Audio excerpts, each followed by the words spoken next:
तेजी से बदलते जियोपॉलिटिकल लैंडस्केप में भारत आज एक सेंट्रल प्लेयर के रूप में उभर रहा है। ग्लोबल बैलेंस ऑफ पावर में अपनी मौजूदगी दिखाते हुए पिछले 6 महीनों में भारत ने दुनिया के हर स्ट्रैटेजिक लोकेशन पर अपनी पकड़ बनाई है। US, Russia, European union, global south और अब चाइना में 5 साल बाद हमारे external affairs minister S Jaishankar की यात्रा से भारत ने पूरे ग्लोब को कवर कर लिया है। अब दलाई लामा का इस नैरेटिव में एंटर करना और भारत का उन्हें इंडियन एयरफोर्स के प्लेन से लद्दाख भेजना भारत की डिप्लोमेटिक बोल्डनेस को दिखाता है। आज इस वीडियो में हम इन्हीं लोकेशंस को रीविजिट करेंगे।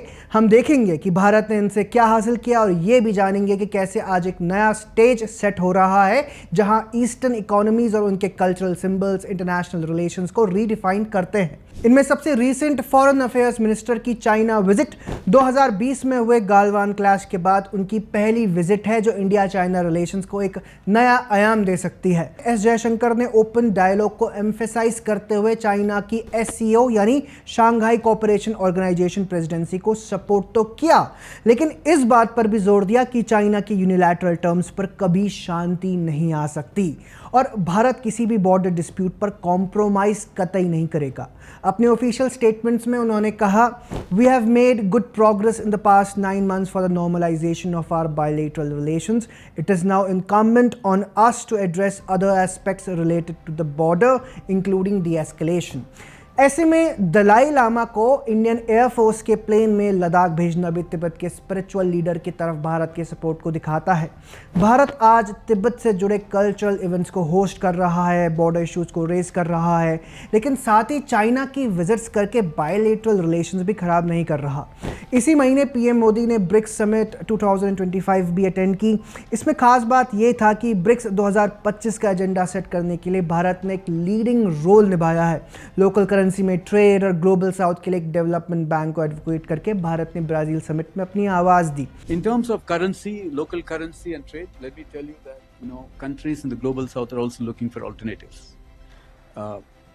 Again, it's not a de-dollarization issue. The countries are also doing trade settlement in national currency. This has been going on for quite some time. But what's happening in the BRICS is precisely that. We are trying to bring in some understanding of how important it is to have alternative mechanisms in being able to do trading in the national currencies and also to be able to do projects in the national currencies. PM Narendra Modi के घाना में vaccine hub और Argentina के साथ lithium trade जैसे initiatives global south में उनके influence को बढ़ा सकते हैं और ऐसे छोटे देशों को इंक्लूजन का मौका देते हैं। इसके ठीक विपरीत जब हम डोनाल्ड ट्रंप और अमेरिका की तरफ देखते हैं तो 2024 में प्रेसिडेंशियल इलेक्शंस जीतने के बाद भी कोई टैक्टिक उनके फेवर में जाते हुए नहीं दिख रही है। यूक्रेन रशिया वॉर में शांति लाने की कोशिश से लेकर टैरिफ धमकियों तक ट्रंप ने सब कुछ ट्राई करके देख लिया है, लेकिन उसके बावजूद कुछ छोटे ट्रेड डील्स के अलावा उनकी झोली में अभी तक कुछ नहीं आया है। एंड इससे भी ज़रूरी जब ट्रंप ये कहते हैं कि उन्होंने भारत पाकिस्तान के बीच सीज फायर करवाई तो वो अपनी बची कुछ वैलिडिटी भी खो देते हैं। बाकी क्योंकि भारत की लीडरशिप ने लगातार इन क्लेम्स को खारिज किया है, लेकिन फिर भी ट्रंप अपने आप को ही नोबेल पीस प्राइज़ के लिए नॉमिनेट कर देते हैं। खैर, ये ड्रामा तो चलता रहेगा, लेकिन आज वेस्ट इन्फ्लेशन, वॉर फेटिग और एक्सट्रीमिज्म जैसे चैलेंजेस से जूझ रहा है और उसका ग्लोबल इन्फ्लुएंस कमज़ोर हो रहा है। शायद इसीलिए आज डी-डॉलराइजेशन की रफ्तार तेज़ी से बढ़ रही है और अल्टरनेटिव इकोनॉमिक फ्रेमवर्क्स की तलाश हो रही है। ऐसे में भारत और चाइना ही वो इकोनॉमिक हॉटस्पॉट्स हैं जो वेस्ट की कमज़ोरियों का फ़ायदा उठा सकते हैं और अपना डोमिनेंस स्टैब्लिश भी कर सकते हैं। भारत आज महज दुनिया की पावर्स के साथ बैलेंस ही मेंटेन नहीं कर रहा, बल्कि एक डोमिनेंट फोर्स में खुद को बदल भी रहा है। यूएस के साथ टाइज को डीपन करते हुए भारत ध्यान रख रहा है कि रशिया को आइसोलेट ना किया जाए। चाइना के साथ इंगेजमेंट भी कर रहा है, लेकिन ये भी ध्यान रख रहा है कि वह किसी बॉर्डर डिस्प्यूट में कॉम्प्रोमाइज़ ना करे। भारत ने ट्रंप के टैरिफ एग्रेशन को टैकल करते हुए ट्रंप की टैरिफ हाइक डेडलाइन का विरोध भी किया। भारत ने अपनी ट्रेड डील्स में केमिकल्स, टेक्सटाइल्स और इलेक्ट्रॉनिक्स पर फोकस किया है, जबकि एग्रीकल्चर को इन सब से दूर रखा है ताकि भारत के किसानों की आय पर इसका कोई बुरा असर ना पड़े। अब इन सब बातों को सुनकर तो ऐसा लगता है जैसे भारत पूरी तरह से अमेरिका के खिलाफ खड़ा हो गया है, लेकिन ऐसा बिल्कुल नहीं है। इसी साल फरवरी में पीएम नरेंद्र मोदी ने अमेरिका की विजिट की थी और गौर करने वाली बात यह है कि भारत और अमेरिका के बीच डिफेंस और ट्रेड रिलेशंस बड़ी शांति से प्रोग्रेस कर रहे हैं। इसी महीने भारत और अमेरिका के बीच एक 10 ईयर डिफेंस फ्रेमवर्क को फाइनलाइज किया गया है, जिसमें जॉइंट एक्सरसाइजेस, टेक्नोलॉजी ट्रांसफर्स और आर्म सेल्स सब कुछ इंक्लूडेड है।